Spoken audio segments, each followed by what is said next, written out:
Another wonderful morning, and I haven't had a day off in a bit. Even on my off days, I've been working lately, so it's nice to be able to actually sit down and do nothing. Wait, oh my gosh! What on earth? I never have that many Discord messages. What is happening? Wait. What did they do?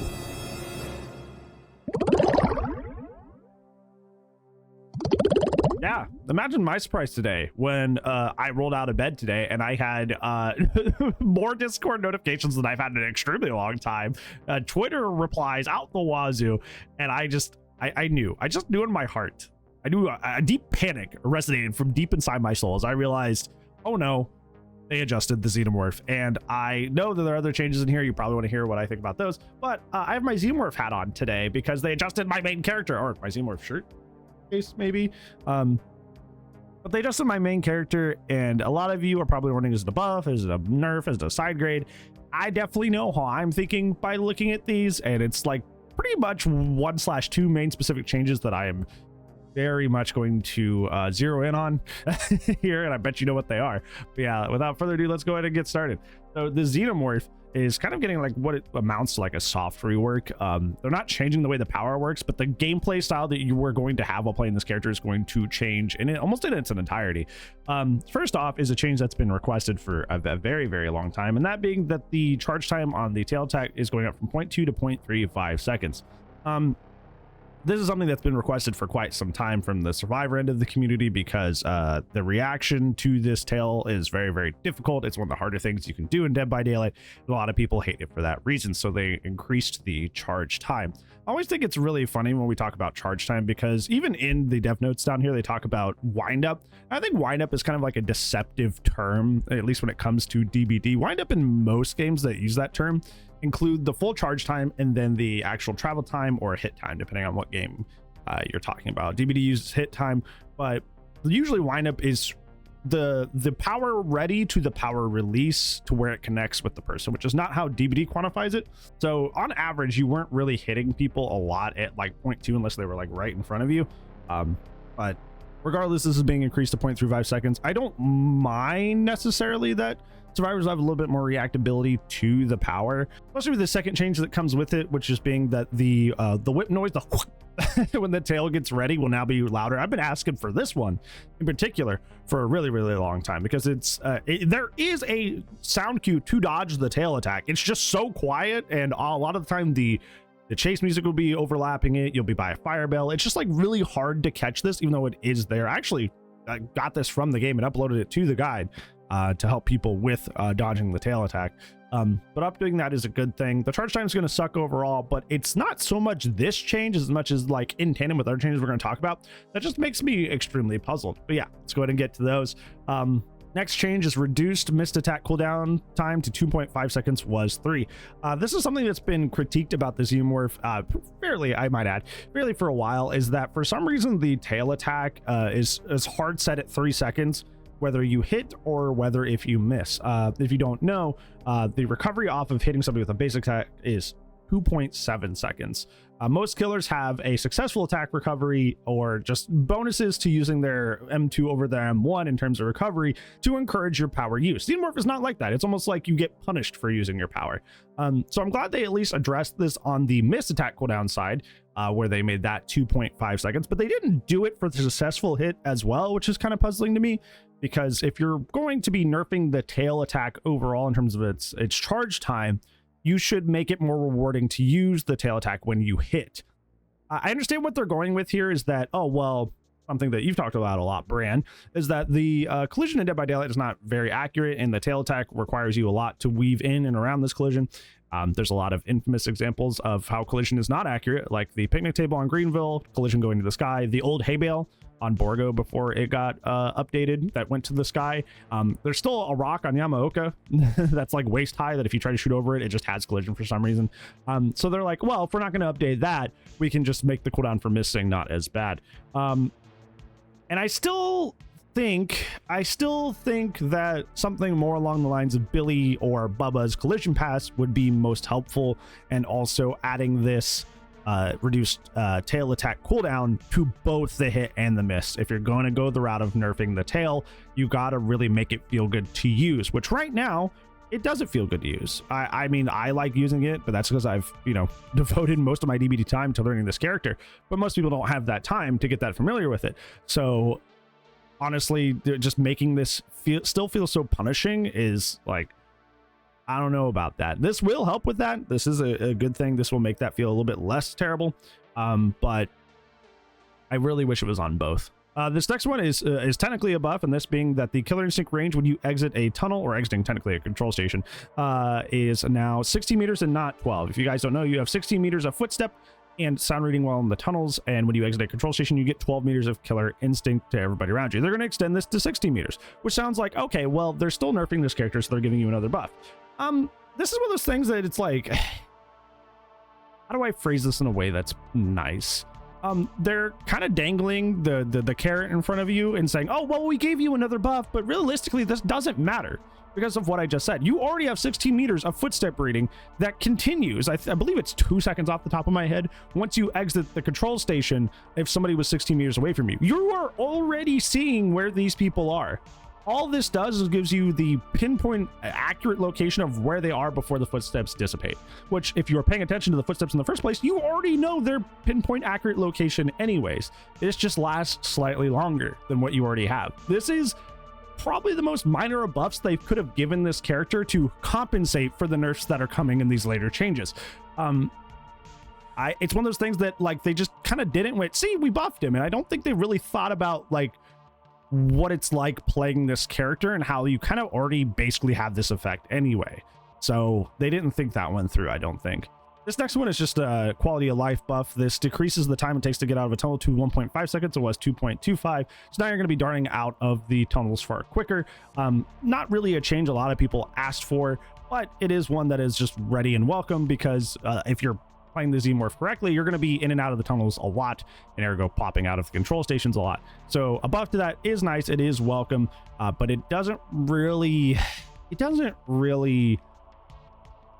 offset what's coming. And so let's go ahead and get to the part that's coming. We're going to read these next few changes like together because they're all tied to each other, and this is where I get extremely worried and unhappy. So first off, they're massively buffing the amount of fire needed to burn out of the Xenomorph to 175 charges. It used to be 100 charges.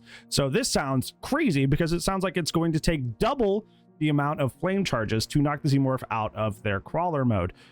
It sounds wild, but let's read these next changes. They increased the delay before the Xenomorph's heat starts to dissipate to 15 seconds. And they also decreased the Xenomorph's heat dissipation rate to 2 per second when it was 25. This may sound like a whole lot of weird jargon to you, so let me break it down for you. So when you're playing the Xenomorph and people have flame turrets up, you're going to chase somebody, for example, and a flame turret that's placed at the edge of a loop starts to burn you a little bit. You do the right thing, the right play, break it so it stops burning you, and you keep chasing. Usually in this situation, you made the right play. You're rewarded for countering your counterplay correctly by destroying the turret as soon as possible and moving on with your chase. The survivor is rewarded for placing the turret in a moderately good location by having their chase extended by 3 to 4 seconds. That is the usual gameplay loop of the Xenomorph from both sides. Now, when you break that turret, it takes 15 seconds for that little heat that you built up before you broke it to go away. 15 seconds, if the team is placing turrets, is more than enough time to run to the next turret, which then starts throwing more flame charges at you and will likely knock you out of your power. Not to mention, even if there are not more turrets around you, which by the way, the survivors can see the auras of placed turrets around them unless they're under a blindness effect, they will see that and will go to that. But even if, let's say in a best case scenario, that turret right there was the only turret around that the survivor could reasonably reach. Well, they decreased the Xenomorph's heat dissipation rate to 2 charges a second instead of 25. So even if the next turret in your chase is super far away, your flame charges that you have already got affected to your crawler mode are not going to go away for an extremely long time. 2 charges a second is abysmal. 2 charges a second is abysmal. And I swear, I pray that stupid little flame vignette is not on my screen for that long. This is up to 175 charges, by the way. 2 charges a second. That's going to take forever. If that stupid vignette's going to be on my screen the entire time, that's going to be sensory overload. I'm going to despise that. And I think the funny thing is, I think in their minds, they're like, oh, hey, this is going to be an excellent change to help get rid of double turrets. No, this is going to make double turrets stronger. This is going to make double turrets stronger. I think they put the, oh, well, it takes longer for him to get knocked out of crawler mode. That's going to be great. But like, no, because the problem, double turrets, I'm sorry, I'm trying to be as like unbiased and not get mad, but these changes are not fantastic. So let me explain this to you. So double turrets are not good because they apply double charges. You can only be under the effect of 1 flame turret at a time if there are double turrets. It doesn't apply double charges at the same time if 2 flamethrowers are on you. The problem is that the Xenomorph does not have enough time to break both in time. So the amount of sustained charges, so like even if you break one, it's as if you didn't break it at all, because there's just another one still continuously applying the charges to you at the same time. That's what makes double turrets good, is the sustained flame charge application, which is now going to be even stronger because you don't lose flame dissipation as much. You don't lose the flame charges basically at all. Like, they made flame turrets so aggressively strong that even if you are able to, let's say they put 2 turrets too close together and you tail attack both, you do a strafe, you hit both, like the dissipation is going to make it so strong. So if their idea was, let's get rid of double turrets, because that's what they said down here, by the way, we haven't even gotten to the dev note. They say, oh, well, it gets huge value at high skill levels and we don't want that. You made it better. If your idea was like good survivors use flame turrets too well and it's really frustrating, you made it better. These changes, I'm going to tell this to you. I'm not saying this to condescend. I'm not saying this to be mean. I'm telling you this as somebody who wrote the guide, who spent almost all of their time since this character's come out on this character, besides like a handful of games a day, right? Like, these changes buff the high skill survivors and the low skill survivors. If your intention was to nerf it for high skill and buff it for low skill, you just buffed it for both.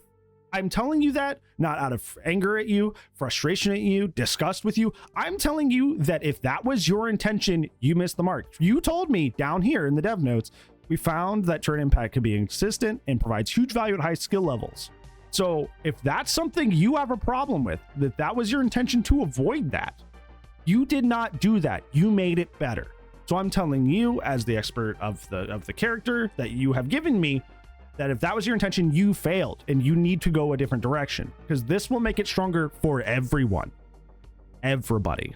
The higher heat threshold, the higher amount of charges to knock the Xenomorph out of their power is not enough to offset this. It is not enough to offset this. It is not. I think it's just so, these changes to me in summary are just so puzzling, because it feels like somebody went up against Xenomorph, hated the experience, and just said, okay, here are my notes. Here are my notes on why this was awful to face. And they just implemented all those changes. And they thought, okay, well, we can't just straight nerf the character down the line, because he's only like B plus B tier, right? Like, if we just nerf him down the line, he's going to be C tier. So let's give him something, right? Let's throw him a bone. And that bone was not very good. That's how these changes read, is they just went, what sucks about facing this character? Let's just all correct that and give them just the slightest buffs to make them think this isn't just a hard nerf. This is how this reads to me. Let's go ahead and get to the dev note. In its current state, Xenomorph's tail attack tends to be a little too difficult to dodge. It kind of is. It is dodgeable. It's just extremely hard and one of the hardest things you will do in DBD. So expecting most of the player base to do that is fairly unreasonable. At the higher level, people dodge my tail attack all the time, but like, that's because I play almost every day and I've been pumping my MMR. Like, I understand that. Let's see. With a short window between wind up and attack to give survivors more of a chance to anticipate and react to it, we've adjusted its charge time, made the wind up louder to balance us out. We've reduced the cooldown on the misses so Xenomorph can make pressure up. We've also found that the turn impact can be inconsistent, providing huge value at high skill levels and being very ineffective at lower levels. Rather than having turrets act as an immediate threat that dissipates quickly, heat buildup will remain for longer. This should help give a little more value to smaller bursts of heat that aren't enough to knock the Xenomorph out of crawler mode, as weaker placements can still build up over time. To ensure that the sustained heat isn't too punishing, we've balanced it with a higher heat threshold for Xenomorph. That is the last part that you need to go back to the drawing board. The higher threshold is not going to be enough. It is not going to be enough. I'm telling you right now, I don't need to even test that. I'm telling you right now, as the guide writer, I've held a top stat in the character for a very, very long time. Like, that is not going to be enough. That is not going to be enough. And if it really is your game plan to not make it so oppressive at higher skill levels, but better at lower skill levels, this is just an overall nerf to the character across the board. It makes flame turrets extremely strong for everyone. This is not it. We also did a pass on Xenomorph's add-ons to buff some of its weaker, less used ones, while realigning some turret-based add-ons to fit with the above changes. What I do hope comes out of the add-on thing is that you are kind of like hard locked into running at least one of the anti-turret add-ons, whether that be Lambert Star Map or Emergency Helmet. Speaking of that, Lambert Star Map is going to be like Garbo now. Lambert Star Map, which is like most people's favorite turret add-on, is just going to be like really rough to use, because the benefit of Lambert Star Map is that kind of like I'm at the minimum range of that 8 meters, so like I'm going to just barely be hit by the turret, but that's not really going to matter. Now it's going to matter a lot because of the dissipation. So everybody's favorite Xenomorph add-on is going to get just elbow dropped by this, because that was the whole gameplay style of Lambert Star Map, is hanging out at the edge of a flame turret's range. That way, that if you most of the time you're not getting hit at all. Sometimes you're getting hit, but it's just for like half a second. Now that half a second is going to take 13 to 15 business days to go away. So Lambert Star Map just got like buried into the dirt. And Emergency Helmet's probably being nerfed as well if they're giving you higher flame charge resistance overall. So like, I don't know. I feel like survivors also to some extent also don't want this, because I've heard from so many different people that alternate objectives can be fun. Thinking like Sadoko's tapes in current Sadoko form, like, can be fun.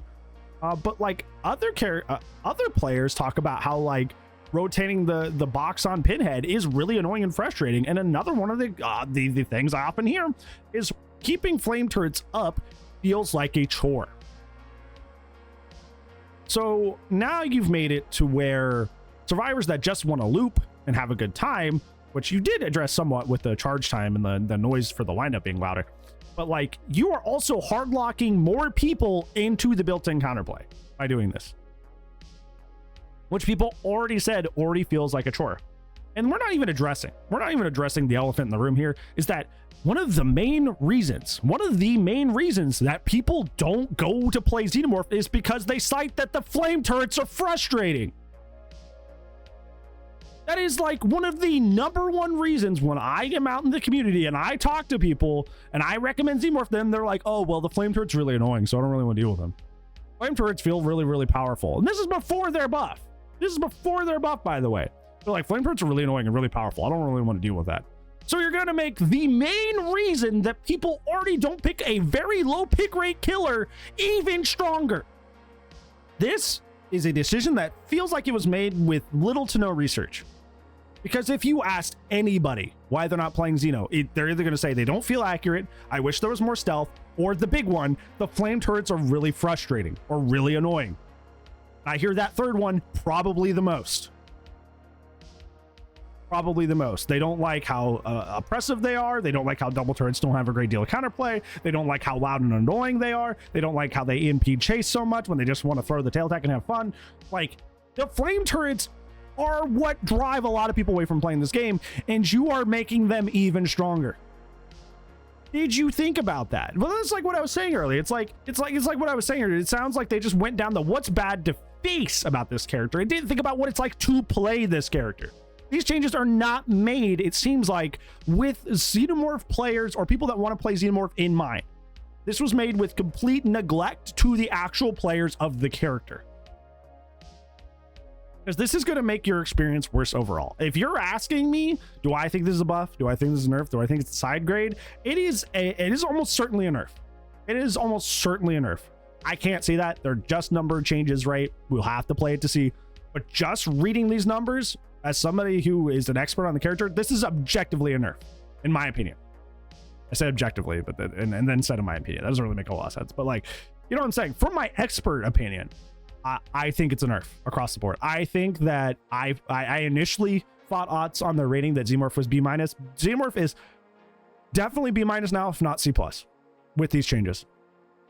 This character is going to be significantly weaker with the flame turret buff alone.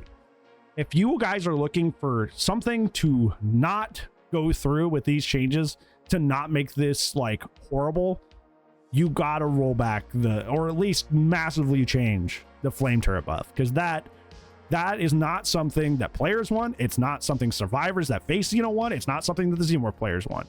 But if you're asking me, I think this is a nerf. I think this is dropping the character. The flame turret, the heat dissipation thing alone already drops the character down fairly well. I think my advice to you, if they just like don't change this, they don't go back on this at all, and they're just stubborn, they just send it through anyway, my advice to you is now more than ever, break your turrets. Please break your turrets. I tell people all the time that if you don't want to have an awful time while dealing with the flame turrets, you got to break them as soon as you see them. And that is now true more than ever, because right now you can kind of do this like weird kind of gameplay where, especially if you have Lambert star map, like I mentioned, where you can get burned by the flame turret just a little bit, ignore it for one loop, get the hit, and then break it on your second round. You can't do that anymore. Stuff like that, the kind of that like into like higher skill level gameplay for the Xenomorph, you can't do that anymore. That is being taken away from you, because that heat dissipation not going down, it's going to mess you up. It's going to screw you up. So you got to break it as soon as possible. I think it's now more important than ever to mention as well, I mentioned it briefly earlier, that if the double turrets are set up next to each other, which will be happening far more often because they've been buffed, if they're placed too close together, you can strafe your tail attack, so you can do the drag attack and hit both with your tail attack. Because the tail attack doesn't count as hitting something unless it hits a survivor, it doesn't turn off when you hit the turrets. So you can you can slide and hit both with the tail attack, which is pretty cool. You can also do that with the survivor as well. You can hit the turret and then them. So that attack, the strafing will be far more important than ever, because double turrets are going to be stronger. If you're watching this and you're either a consultant or you actually work at Behavior, which I hope somebody from you guys finds this video, wind-up change, fine. Noise being louder, fine. Reduced tail attack cooldown, great. Can you apply that to successful hits as well? That would be lovely. Everything else in terms of the minor buffs, like the killer instinct range, not really necessary. The decreased time it takes to get out of tunnel, let's keep that. And then when it comes to the next three, when it comes to increasing the threshold for the Xenomorph to be broken out of their power, and the heat dissipation can go away entirely or needs majorly adjusted. The heat dissipation is a bad idea. This will make the character miserable to play. I will stick with them because I love the Alien franchise. I mean, look at my desk, look at my shirt, like, you know, like I will play this character regardless, right? But the average player is already avoiding this character because flame turrets are frustrating.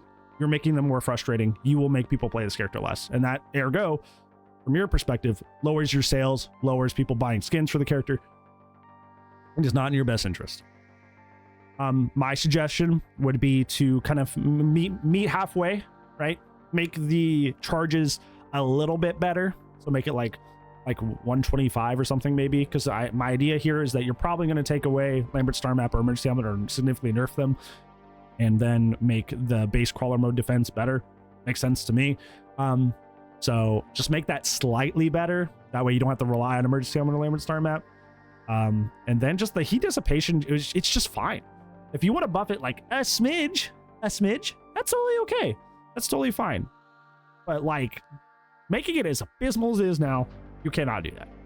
You cannot do that. I think the funny thing to me is like, and this will probably be the last thing I say, is like these changes are made as if this character is like an A+ tier. These changes are made as if this character is like an S tier, A+ tier, but in reality they're like high mid B. Like they are treating Xenomorph like they are super oppressive, a high pick rate killer that's super oppressive and like is out there ruining games, and that is not the experience. And I'm really confused at how aggressively they attacked this character when it comes to the changes. It's very concerning. And it's not going to fix the issues that make people not play this character, and it's going to drive even more people away from playing this character. And I think that makes me sad, because I have so much fun teaching people to play this character and getting people into this character. When I'm doing those match reviews for the Xenomorph, like, I get so excited, I get so into it, and it's just now even less people are going to be playing the character. And I think it just feels like you were so concerned with survivor concerns over the character that you're gonna blow them up. And it was already such a low pick rate killer, like already so many people didn't play them, and now it's just like even less people are gonna play them. And I don't want to be the last Xenomorph, you know. And I definitely get the feeling that that's gonna be where this is headed, especially with the turret buff. So I'll still be there. This character could be like top 5 in the game, and I would still play him because they're my homie. You guys don't know, you guys don't watch the Twitch very much or seen a YouTube video where I've talked about it. AVP, Aliens vs Predator, was the first horror movie I was ever allowed to watch. My dad let me watch it when I was 13, and I was scarred, which is kind of funny to think about because that movie's really bad. It's really fun, but it's really bad. But as a little kid, it scared me. But then I like binged all the rest of the franchise, and I loved it so much. And it, you know, like I know it sounds really, really cliche, but it's got me through a lot of hard times. Like, especially seeing like Ellen Ripley, like, overcome such awful things and still find a way to be one of the strongest individuals ever written in film and cinema. It's inspiring. And even in the weird way, kind of like the Xenomorphs themselves are like, kind of like they just improvise, adapt, overcome through everything. They don't screw each other over. They constantly find a way to survive. And it's just, I don't know, as a younger kid, that meant a lot to me, because it's not something I've talked about a lot on Twitch or on anything like that, but like life was a little bit difficult growing up. So having like something inspiring, something that would just like in the face of such adversity would like overcome no matter what, whether that be Ripley, the Xeno, or whatever. Like it was nice, and it's always something I found comfort in. So and it's a little bit harder that for them it's just like, oh well, this character is annoying. This killer's annoying. Just nerf him. You know, it's just like, damn, dude, that's rough, buddy. Yeah, I'm sure a lot of you guys have a lot of thoughts and feelings about this. A lot of people, like I said, my Discord DMs were full, my Twitter DMs were, and notifications were full. So a lot of people are asking how I feel about this. So here's the one-stop shop to figure that out. I know there's a lot of other changes here. I might make a video covering those as well, so we can hear what I think. But I knew I was gonna rant about this one for 20+ minutes. I didn't want that in the middle of that. So yeah, I hope that they walk back some of these changes, mainly the heat dissipation. A lot of it is okay, but a lot of it is borderline going to push anybody who's even considering playing this character off the characters. So I really hope they don't go through with it. So yeah, let me know what you guys think about these changes down in the comments below. That's gonna be it for today's video, friends. Sorry it's not a super positive one, but just it is what it is, and I appreciate you so much for spending time with me regardless on this wonderful Thursday. Other than that, I will see you when I see you, friends. Goodbye.